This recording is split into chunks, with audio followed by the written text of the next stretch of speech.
to turn it around. Beyond the thunder and lightning, past the clouds, over the dark night, she reached up to the sky of stars and caught the red-hot light of the North Star.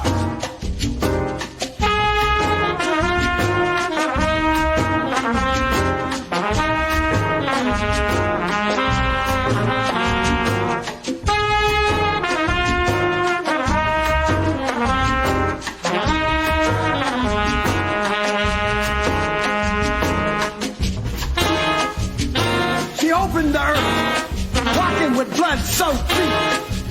She challenged the whip, the gun, the knife. She challenged the fire, pulled from the bodies of slaves, made into laws, prisons, and courts. Good morning. This is To Heal DC. This is Joni, and we have 2 hours today. We're here with you from 10 a.m. to 12 noon. The first hour we are going to be celebrating, as you just heard, some of you may remember, Gaston Neal, very much a part of the WPFW family, been an ancestor for a while, but he was a poet.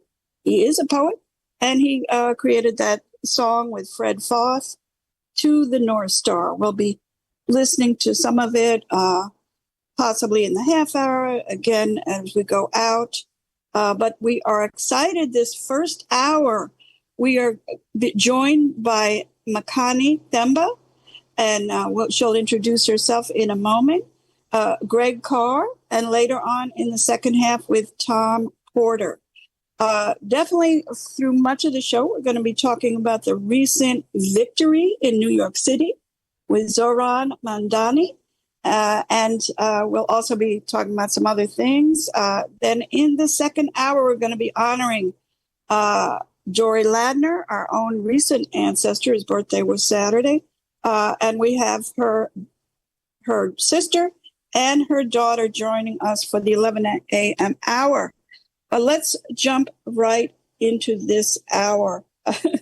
Makani Themba is lived here in D.C. for quite a long time, and many of us know her. She now lives in Jackson, but she was born and raised in Harlem, New York City. So she is a native New Yorker, as am I, and we are excited to share with you the victory this last Tuesday and some more detailed background about ZOHRAN MAMDANI.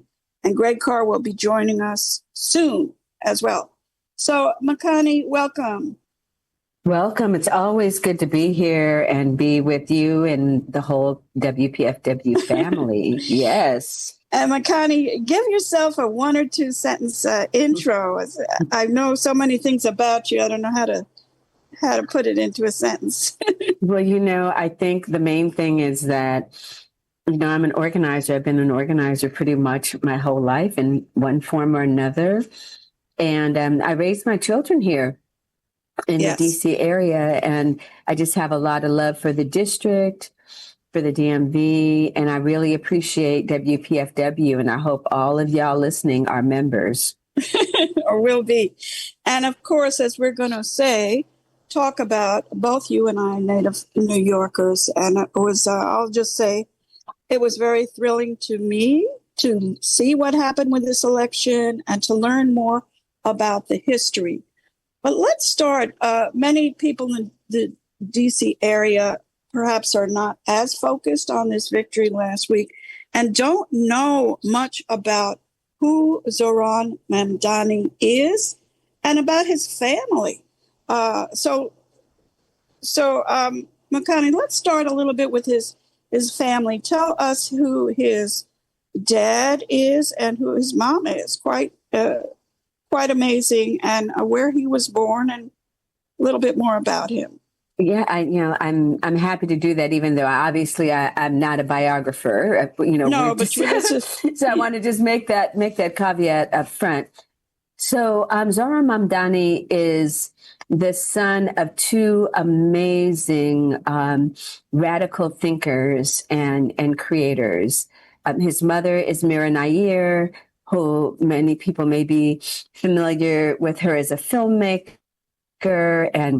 and has done work that's explored, ranges of things around race, around gender, around place.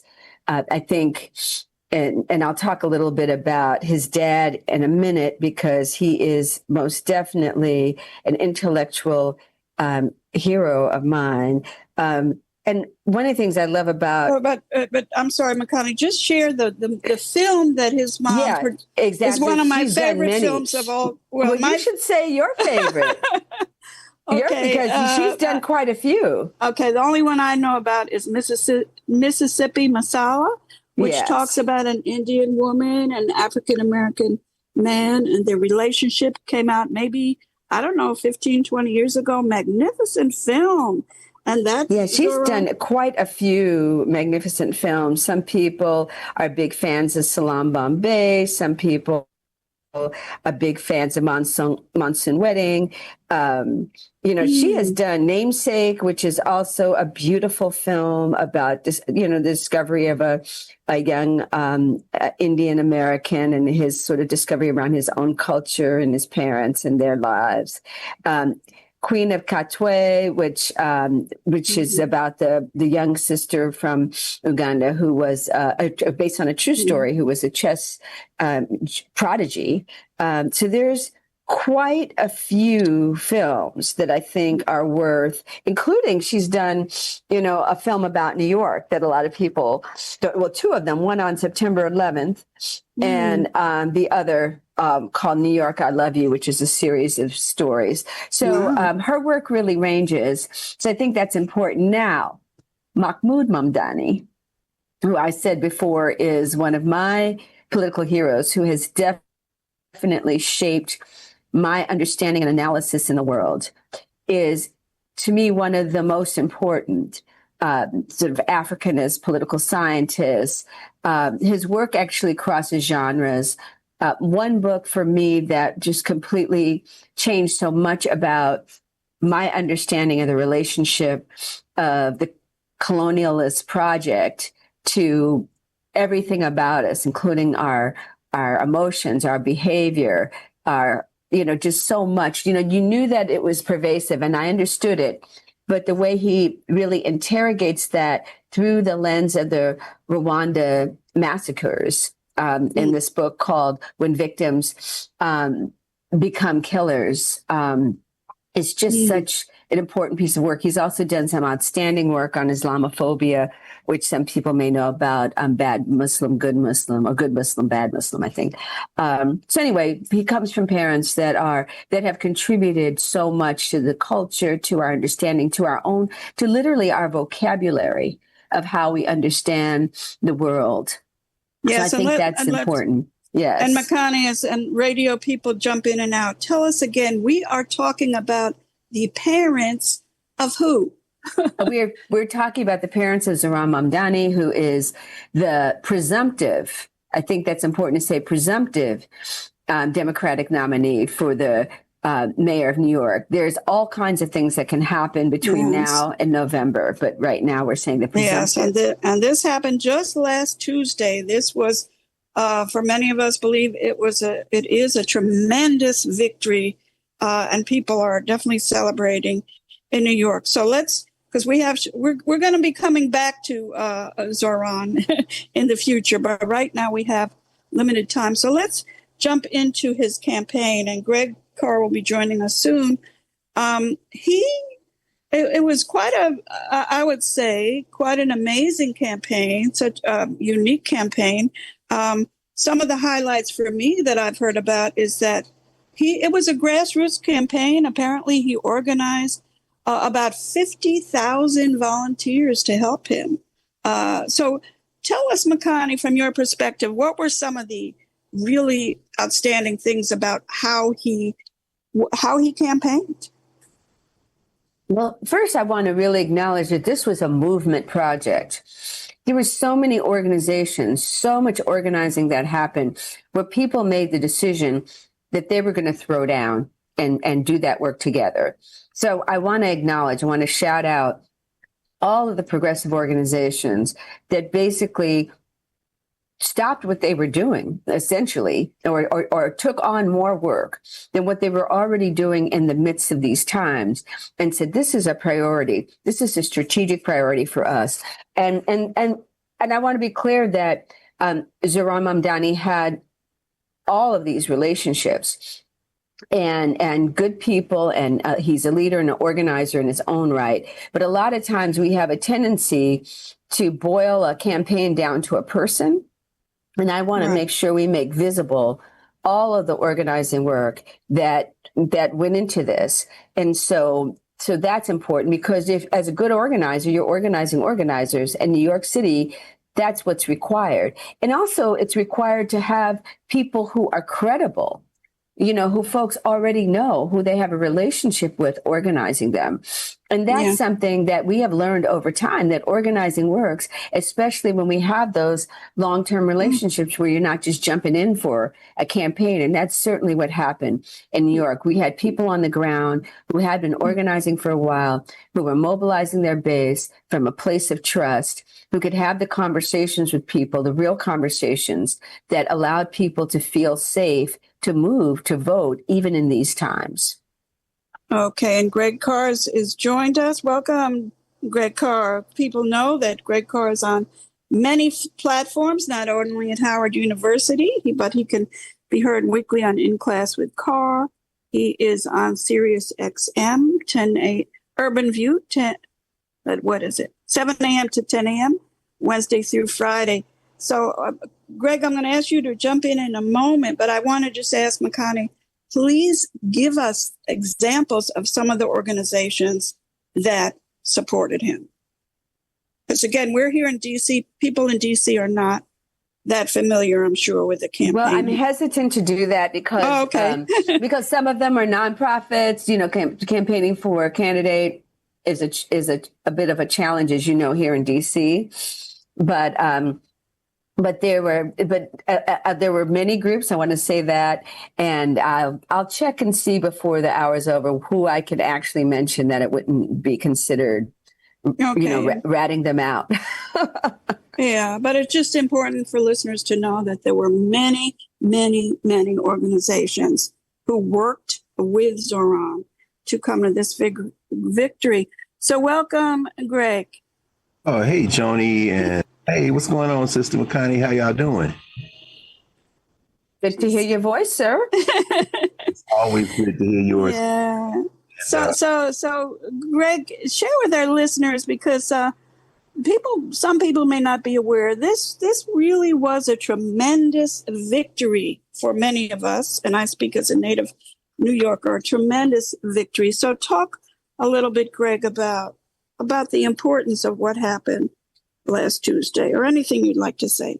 Sure. I mean, I'll keep this brief as I'm listening, and I'm glad to get your thoughts on this, Makani, because, as you say, it's a delicate moment.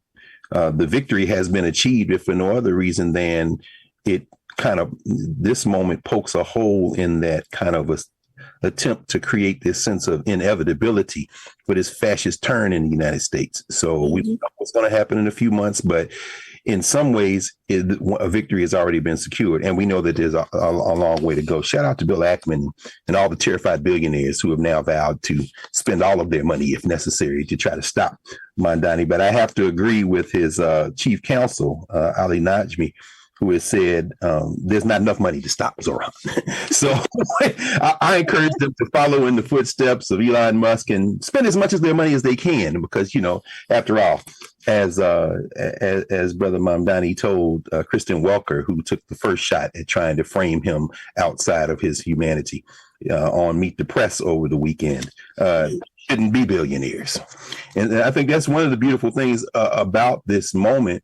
There is a convergence of politics, and I kept wanting to call him Mahmoud, but I realized, of course, because, like you say, like anybody who went to graduate school in the 80s and 90s, his father was unavoidable if you were talking about really getting a deeper grasp of international politics, particularly coming through the lens of someone out of East Africa. A very important intellectual force continues to be, and of course, his mom. And of course, we know Denzel Washington was in Mississippi Masala, so I think it was Yes. 20 years ago, longer than that. But anyway, all that having been said, and I'll wrap now. And again, just glad to be part of the conversation. It's very powerful to have a combination of someone whose politics should appeal to anyone who is working poor, working class, anybody with a common sense of decency. When you start talking about affordability, not only in New York, but ultimately around the country and around the world. When you combine that with a razor sharp sense of how to capture what captures young people these days, his commercials are off the chain in terms of getting the egg and cheese in the bodega and then connecting it to policy. I'm like, come on, man. All of the policies, in fact, should appeal. You combine that with an unwavering commitment to our common humanity. And there are a lot of folks who are Jewish in the city who have rallied behind him.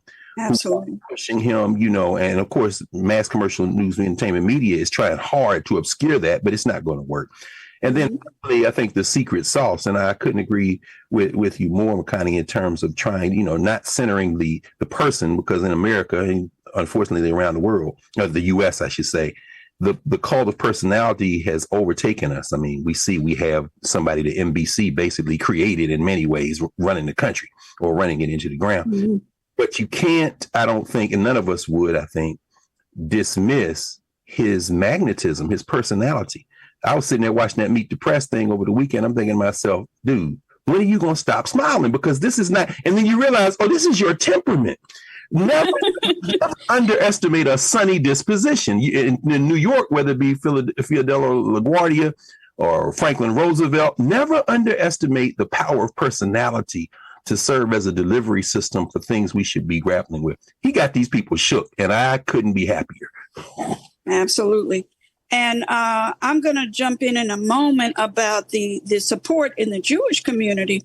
But Makani, can you just share some of Zohran's organizing background? You were telling me he was an organizer for cab drivers. Is that correct? Or he's definitely was a longtime advocate. In fact, some people may remember they might have first met him publicly when he was on the hunger strike in support of moving legislation for them, because there's so many cab drivers who are owed so much money for these cab leases and among other things. And he helped really change that. He really changed the quality of life for thousands and thousands of New York cab drivers, mostly who are people of color, many of whom, are immigrants, among other things. I do want to say, because I am going to be leaving a little earlier, and I appreciate this opportunity, that I think it's important that let's honor his absolute skill and competency and upbringing and background and commitment to do this work. I appreciate the way he has stood unequivocally as a matter of, humanity, which we all should be standing for Palestine in this moment and always. And as someone who lives in Jackson, who at one point our city was sort of the center of the attention of what was possible, I think it's important that we don't get so caught up in who he is that anything that they do to try to twist our perception of that we then take that to heart and then walk away. Yes. Or that we get too caught up in trying to be like, well, he wasn't perfect when he said this, or he wasn't perfect when he said that. I hope that as a movement here in DC and beyond, that we will embrace this as a strategic opportunity, as an opportunity to open up more possibility for all of us everywhere, and that we don't expect it to be perfect, but we do expect it to be an opportunity for us to struggle, for us to improve the quality of life for our people who are drowning in inflation, drowning in lack of housing or lack of affordable housing, sleeping on the couches of their mamas and their grandmas, all of that this is an opportunity for us to lean in and not set up unachievable expectations for a person to be the perfect leader to change it all. Absolutely. And then, and Greg, I heard you say that over the exact same point over the weekend. I couldn't agree more. Thank you for emphasizing that. And I know this isn't the day, but I hope at some point we can have that conversation about Jackson and about that very, very thing. Obviously the Democratic primary back in the spring and now the general election in Jackson. A lot of people worked very hard to try to derail that movement and have mistaken electoral politics with people's movement. When it converges, it's a beautiful thing. It's necessary. But ultimately, as you say, a movement is a lot bigger than any individual or any campaign or any election. Thank you for centering that. That's so important. And I would just say again, in what I said a moment ago, I think, what the MAMDANI campaign is helping us do, in some ways, almost like lightning kind of throwing into relief what's going on around the country, it shed a little bit of light on the shallowness of our politics and how if we can get past that through organizing, through working. And, it's going to be very interesting to see because they don't have, they got money, they've got, trying to capture people's attention, and they're going to wage that war in a way to try to smear this individual. But in some ways, maybe he's emerging as a kind of proxy for work that isn't susceptible to that type of cult of personality politics. And so it's going to be, very interesting to see how this all plays out. Yes. And I know Makani has to leave in a moment. And Makani, I hope we can have in the future, near future, maybe a whole hour talking with you and possibly with Greg, talking about Jackson. But let me just say, as people probably know, the billionaires, the trillionaires are going to do everything they can to defeat this man and to defeat this campaign. And what they're going to do, what they always do, they're going to do everything they can to keep people divided and keep people confused. And one of the tactics is they're going to throw out that phrase, anti-Semitism. And people just need to know the Jewish community, many, countless numbers of Jewish people in New York City are for this man, ZOHRAN MAMDANI. There's a group called Jews for Racial and Economic Justice, JFREJ, together with the Jewish Voice for Peace, have a Jews for ZOHRAN campaign. The progressive Jews, which there are many in New York City, are very excited about ZOHRAN. But the billionaires are going to try to use anti-Semitism. And of course, when we talk about Zionists, it's the Christian right wing who are the majority of the Zionists. But that's going to be one of their key tactics. But the people are going to stand up and fight back. Makani, you want your last words before you have to go? Well, my last words are really that I hope that we stay the course. New York is important. I'm not saying this just as a native New Yorker. It obviously sets the pace for so much of what people perceive of the U.S. internationally. So let us lean in. Whatever we can do with I know many of us are busy, we're organizing, we're making a difference in all the ways, because I know PFW listeners, that's what we do. And I'm also saying, like many folks rallied around Chicago and in the beginning, Jackson, that let us see this through. As the rumors and the hate may start to whip, talk to your people, help them see through it, help folks understand the way politics works. And let's not just give up in the midst of whatever the stories and the negativity that may be whipped up. We have an opportunity to practice solidarity and staying together and showing our folks, our people, our community, what it's like to stay the course, because we believe in the politics versus the personality. Mm-hmm. Makani, thank you so much for joining us, and we hope to have you back again soon. Blessings to you. Thanks so much. Blessings, family. And Greg, I don't know how much longer you could stay with us. Probably about 15, 20 minutes. So you got the big fella coming now. Tom Ford is coming up. we'll bring Tom on in a moment, but hopefully. But Greg, despite the pending attack that's going to be given on this young man, 33 years old, but this is still a moment to rejoice. This was a tremendous and is a tremendous victory. So if you want to just talk about that, because I'm not sure, there are a lot of people in the DC area who may not be focusing as much on how important this race was last Tuesday and how it might just change politics, the Democratic Party's goals in the future, in the near future. It's interesting, isn't it, Joni? We talk about this a lot. I mean, the Democratic Party and the Republican Party are delivery systems for people seeking to leverage influence. That's all politics is. You're trying to get resources. And I understand we're not going to lose our license about the curse word I'm about to use, but this is a word that has become a dirty word in two-party politics in this country. Equality. Sorry about that.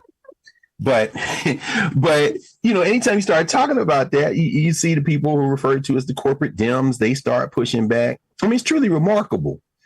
We're at a moment in U.S. politics, probably have always been there. Certainly, as people who have been oppressed, we understand that it's never been different for us. But, where you can literally be a convicted criminal or widely known and still, I mean, the fact that when after MAMDANI clearly was going to be the victor and Cuomo concedes, that all these money people in full view of the world and being talked about in commercial news entertainment media said they're going to go out and prop up a candidate, telling people, let's see what drop out. We're going to decide between Adams and Cuomo. We're going to meet. And then here come Eric Adams, who shouldn't be able to run for dog catcher, getting all the money necessary. But, I'm encouraged by that. Because I think what we see is, anytime a candidate for office, certainly in the country's biggest city, one of the centers of the world in terms of its influence, anytime he stands up and says, I want to make this city more affordable. I want the wealthy to pay more of their fair share. I want people who are working every day to be able to make sure to ensure that their children are taken care of at no cost to them, no additional cost. I want the small business owners who do the living and dying in this city to be able to mount their businesses and continue them and without all the obstructions. Well, in some ways, I think this is the same message as Marion Barry in D.C. Absolutely. Mm-hmm. And but what has shifted is our politics have deteriorated to the point where this country, of course, deindustrialization, the shrinking globe, finds itself at a crossroads from which it won't recover as the central power in the world. As the world changes, the United States is going to recede as a world power. It's still going to be very powerful, but it's not going to be alone. So what happens when you bring all of those forces into one city, commingle it with a progressive politics that is captured one of the two major parties, at least in terms of New York, and is articulating a vision that speaks to equality, that speaks to all of us, that isn't against anybody, but is against the principle that anybody should rule over everybody else. Well, that's very threatening in a world system that is teetering on the edge. And they're going to do everything they can do to defeat him. But last thing I'll say is I think the beauty of this is that this opens a window of possibility for people who are not paying attention to ask themselves, yeah, why can't I just work one job and be able to afford to live? Why can't I have a job? Why can't my elders have health care? Why can't? And the answer to that is they can. And I think that is what this, we're going to be paying a lot of attention to this race. We are going to, and even people who aren't dialed in, as Tish James said the night of the primary, it's GD name now. And I think a lot of more people are going to know that name because it's going to be a proxy for other things that are going on. Absolutely. And you're listening to Heal DC on WPFW Radio 89.3 with me. And I think Chuck's going to come in, if not this hour, but definitely in the next hour. We're going to be honoring Dory Ladner for her birthday and her contributions and her legacy in the 11 o'clock hour with Joyce, her sister, and her daughter, Yodit. But right now, we're going to be joined by Tom Porter. In a moment, we're going to play a few seconds of Gaston Neal in honor of his birthday, of his song, to the North Star, which we are heading, perhaps we're heading now to the North Star with this election in New York City.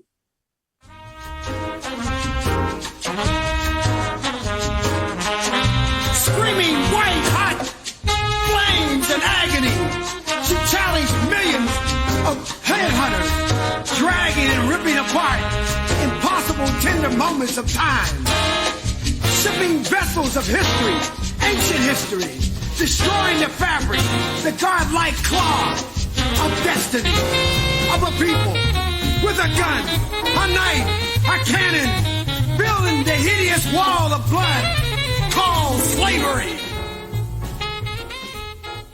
And that was Gaston Neal. His birthday is tomorrow. He was on PFW for many years and was a good friend of mine and Tom Porter. Tom, good morning. Welcome. Good morning. Good morning. Good morning. I'm very happy you could join us. So what would you like to share? You have some comments about New York election or whatever you would want to continue to talk about. First of all, let's talk about Gaston Neal. Yes, thank you. Gaston was a pivotal brother, black man revolutionary in the District of Columbia.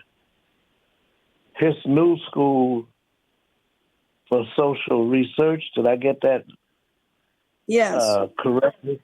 His new school was a prototype for political and cultural and economic centers to come that he headed here in D.C.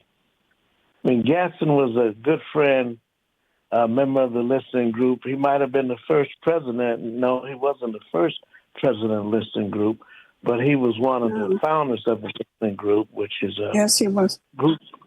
a group of black men who get together once a month and discuss music, culture in a broad sense, politics. And we just met this past Saturday at my house. And we had a nice time. Some of you may have known Hassan Ali, who was on WPFW at one point. He was our guest, a member of the listening group, but he talked to us about his journey, which was quite interesting. I mean, there were many sides to Gaston. Gaston was a poet and a very active and political poet. He was also a great bibliophile, and many of us are recipients of his knowledge and gifts of books. It was so many different sides to Gaston, and to the end, he was Gaston Neal. He wanted to have a party before he passed, and he did. He invited us all over. He knew that he was transitioning, and we had a nice party. It was a beautiful party. And that was a party on a Saturday night, and he left us on Thursday, and it was really something. And his homegoing service was great. Mary Baraka, among others, spoke, and Gaston was just all around great brother, great friend, great father, great husband. And, you know, he was a friend. And the thing about friends is you share things with friends, moments with friends that you don't share with other people. So Gaston and I were friends. We talked about, well, how would you like to be remembered? He said, when you are in one of the places that we used to hang out, think about me. And so one of the things that we collectively did when he passed, he was buried in a wooden coffin made by Mike Pratt. And he was driven around the city past all of his favorite hangouts. Yes. And Nat Turner sang at his service. It's the song that goes, "I'll remember you in all our favorite places." Yes. And Nat Turner and Gaston, who was a confirmed atheist, he would only have a preacher who could speak in non-atheistic terms. Yes. And he made sure that we all had assignments. So yes. And I just want to jump in and say, Gaston was born and raised in Pittsburgh. He came here, I think, Tom, was it in the 60s, but he was born in I think it was I'm not sure, 1930s something, but he passed in 1999. He was one of the first friends I made when I raised in New York City. I lived in Pittsburgh for a while, so I met Gaston early on when I moved here. And it's because of Gaston that I am on the radio. Gaston taught me about PFW, and he insisted that I meet with Tom Porter. See if I could get a show. But Gaston had many, many dimensions and many listening. Remember him, and many probably never heard of him, but he's important for us to remember. He on WPFW had his own show. I don't know, Tom, if you remember how long it was, but it was called Scattered Pieces of the Action. And he was definitely a political activist and did a lot in this city. Was very close to Marion Barry. Marion Barry helped to give him his last job with the DC government in the health department, where he was able to work with in the height of the HIV epidemic. He made sure that this city was aware of the challenges that intravenous drug users were having with HIV/AIDS, which nobody was paying attention to. Gaston made sure that was a priority in what we did in this city to assist people who needed support during that AIDS crisis. So, and also, I just want to jump in and mention Kenny Carroll and Brian Gilmore. There are quite a number of poets who are close to Gaston. Last year, we did 2-hour program for Gaston, but this year we're having a few minutes. Yes, Tom, were you going to say? Wrote up a play which was shared by Rap Incorporated, WPFW, and WOL. It was broadcasted simultaneously, called Niecy's Dilemma. Yes. And it was not only a great piece of radio theater, but it was the last time, to my knowledge, that WPFW won a national award. Absolutely. And I want to say that is thanks also to Tom Porter, because Tom Porter was the program director. And this was a magnificent play, a one-woman play. And I'm going to give a shout out to my friend Adora, who was with the health department then and helped to support that play. But Calvin Rolark, there was a whole group of people that supported Gaston, and thanks to Tom, and thanks to Rap Incorporated and Ron Clark. And Kathy Hughes at WOL. She and I were the part of the principal people on the air. It was actually entitled Niecy's Dilemma, a Condom Confrontation. It was meant to raise the awareness of AIDS in our community, but also in the prevention of AIDS in our community. So it was a great piece of theater. And absolutely. And I don't know if I'm going to give Askia credit, perhaps, because Askia always made sure that some of our things that we did got sent to these organizations that give out awards. But I'm going to definitely lift up Tom Porter with a huge thank you and round of applause, because it was Tom Porter who supported Gaston in his work with this play. And again, it was, I think, maybe the only time that PFW won this kind of a national award for a piece of I work. don't know if it was the only time. I know it was the last time. It was the National Association of Community Radio, and they were the major organization that gave out awards in community radio, and it was a golden reel, which is the highest award that you can get in radio and in community radio. But Gaston was just he was really an important force in the community just because he was always making things happen, and he was also proud of the fact that he had been a substance abuser, and he would always say, "I've been 1 year, 2 years, how many years?"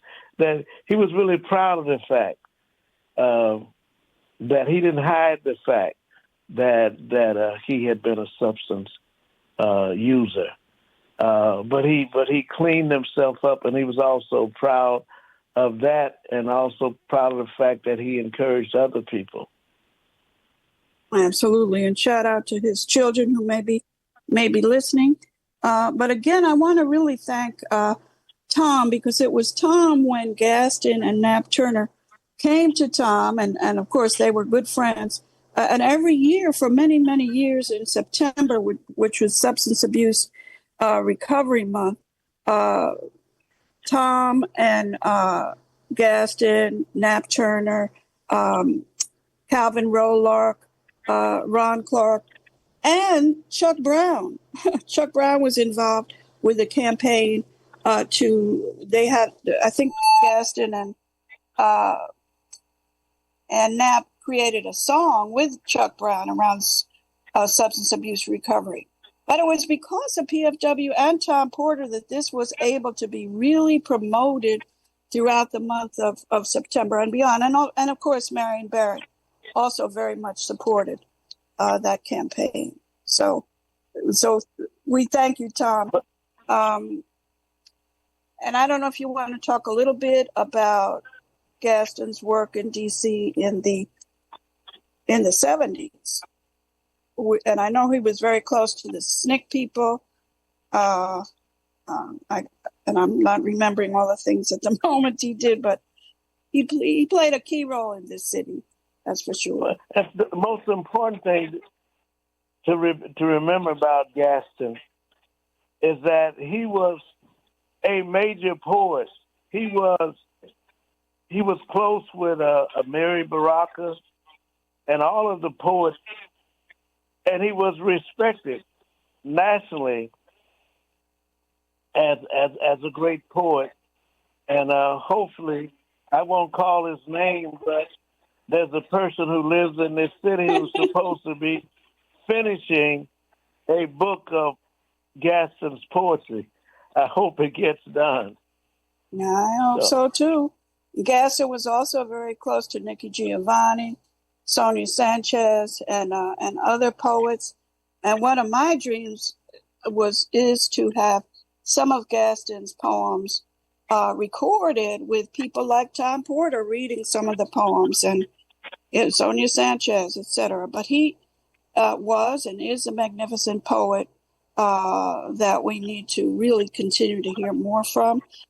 Thankfully we have that song, To the North Star, with Fred Foss, who's also an important ancestor, also from New York City, and I think a good friend of Tom's as well.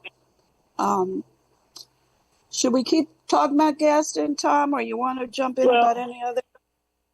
It's up to you. I guess, I just wanted to come on and pay my respects to Gaston, but there are things that are happening in the world, and people are excited about what happened in New York in the Democratic primary, as well they should be.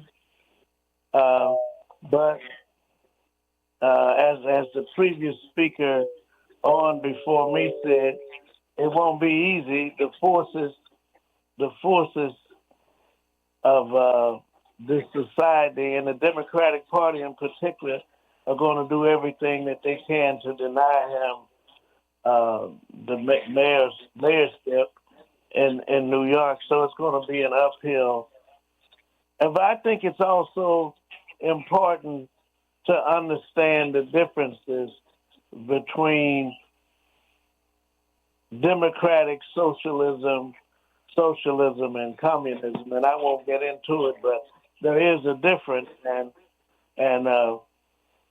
interesting enough, the candidate met, I guess, first with the business community in New York. I think he wants to ensure them that he's not anti-capitalist. And the interesting thing is that how can you have fundamental change in a capitalist society unless you have a reorganization and rearrangement of the political, social, cultural, and economic structure? So it'll be interesting to see if, in fact, that can be maneuvered. Symbolically, it sounds good because you have the word socialism in it. And and certainly, Tom, they're going to attack him. The powers that be are certainly going to use that as another anti-communist campaign, I believe, against him. I know that Greg is still on. You want to have, and probably has to leave. Greg, you want to have a final word before you jump off? If you don't mind, I want to take this opportunity to ask you a question about Tom on this question, because you've been down this road before many times, thinking about the Jackson campaign, your work just everywhere generally. Talking about, do you mind saying a word about the limits of electoral politics? Because you kind of put the challenge right there where we can grasp it. I mean, in a capitalist society, how far can we expect elected politicians, particularly when you start talking about chief executives, whether it be a president of the United States or a mayor of the largest city in the country? What are the limits? We know the night after, the day after the primary, as they still counting the ranked choice votes, Eric Adams, who shouldn't be anywhere near electoral politics, met with Daniel Loeb, the hedge fund manager in Manhattan, and a bunch of business leaders. And then the New York Times, which of course we know is thoroughly compromised, at least they said what it was. They met to try to figure out how they could stop MAMDANI. So, I mean, could you say a word about the limits and possibilities of electoral politics in this moment? Well, first of all, the electoral system as we know it is thoroughly corrupt. And I want to go back to a clear case of corruption.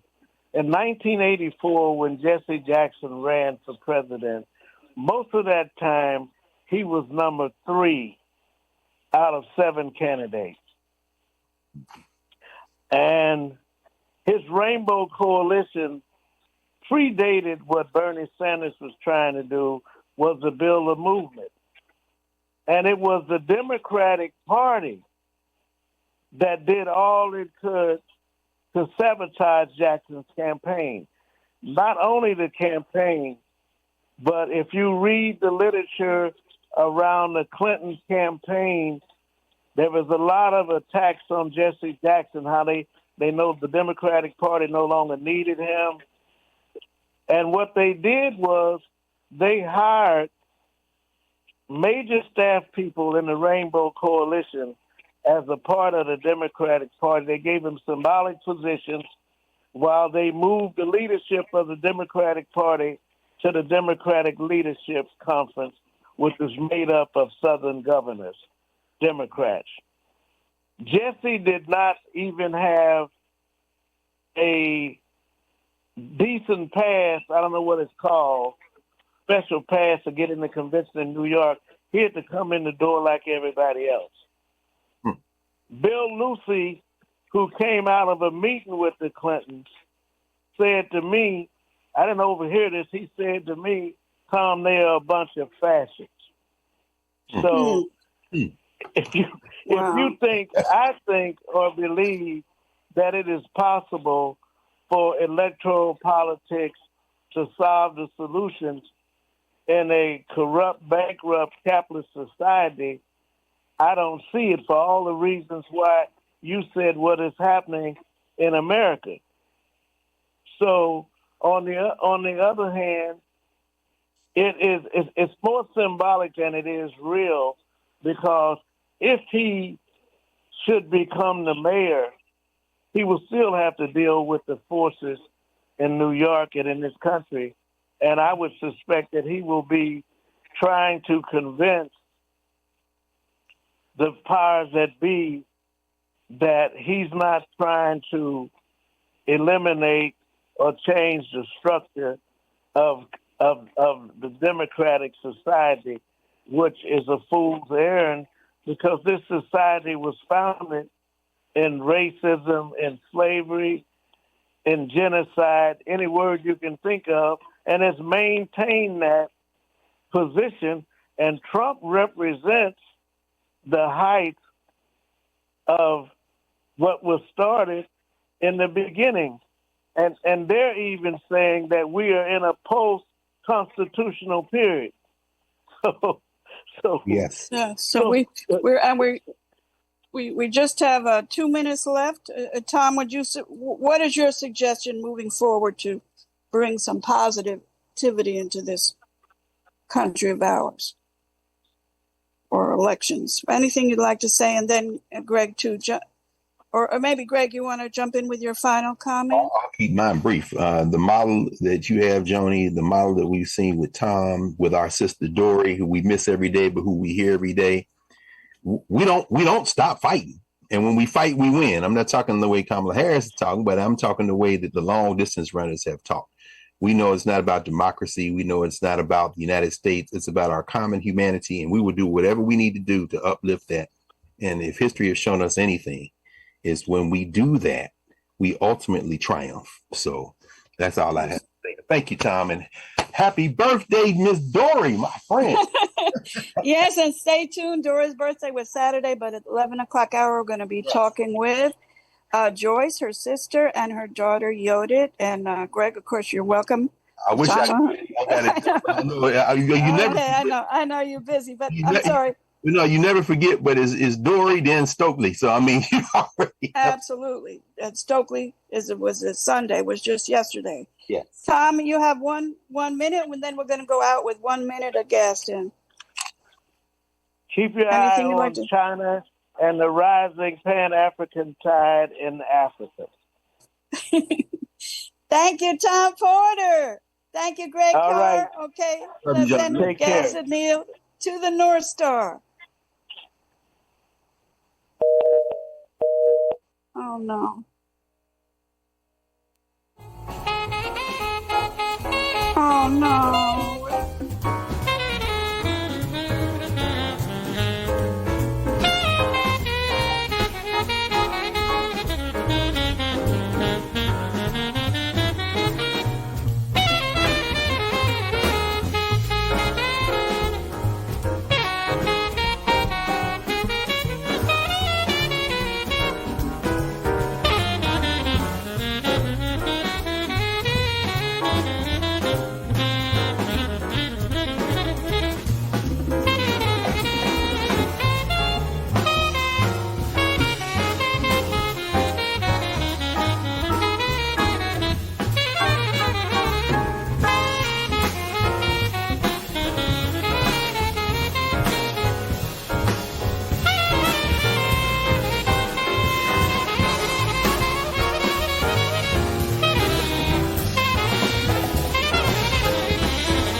Strong enough to bring her feet. Strong enough to be free.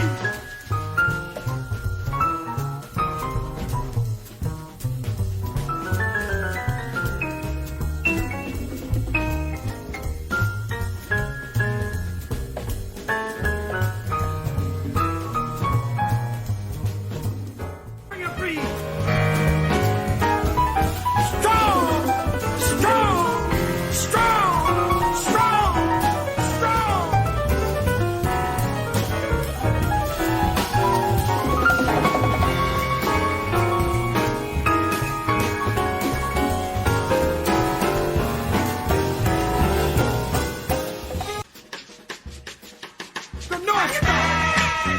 The Birchmere presents Omar, July 17th, and Hubert Laws, July 20th. Details at birchmere.com.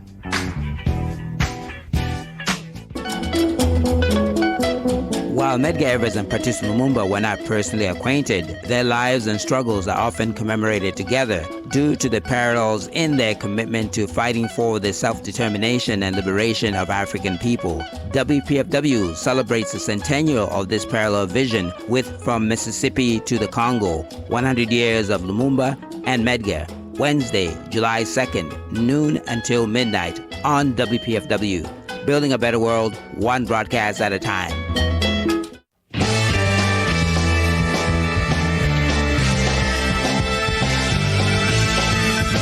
This July 4th, WPFW presents Higher, the poetic genius of Sekou Sundiata and the musical innovation of Sly Stone, from 9 a.m. until 7 p.m. We begin at 11 a.m. with an airing of Sekou Sundiata's 51st Dream State, a multimedia meditation on empire. At 1 p.m., our multifaceted exploration of Sly Stone kicks off until 7 p.m. with tributes curated by Brother Jamil, James Funk, and DJ Lance Reynolds. Full schedule at WPFWFM.org. WPFW, building a better world, one broadcast at a time.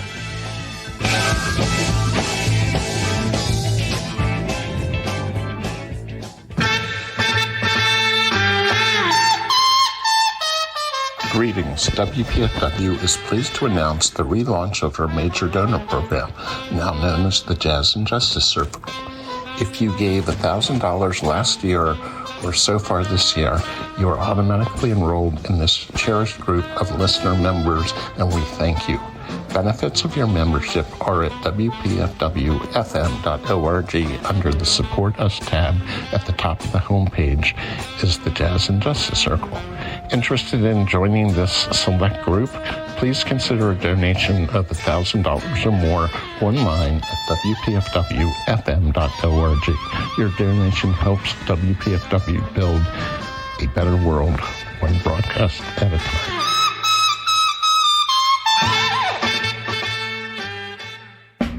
Greetings. This is Papa Wabe inviting you to check out my new showgram, Free Your Mind with Papa Wabe, every Thursday morning from 2 to 5 a.m. Eastern Standard Time. We present a mashup of positive, uplifting music of different genres, mainly roots reggae. We also feature poetry, speeches, artist interviews, and so much more. That's Free Your Mind with Papa Wabe, Thursday mornings, 2 to 5 a.m. Eastern Standard Time, here on WPFW 89.3 FM, making it a better world, one broadcast at a time. Free your mind! We are going to march to the White House, and we are going to deliver a message. Trump must go now. This 4th of July, RefuseFascism.org is saying, don't celebrate Trump's fascist America. Protest. Don't barbecue with family. While immigrant families are being ripped apart, troops are in the streets, elected officials are being threatened and arrested, and fascism is advancing. No, the lesson of history is that fascism must be defeated before it becomes too late. That is why on July 4th at 2 p.m. at Logan Circle, RefuseFascism.org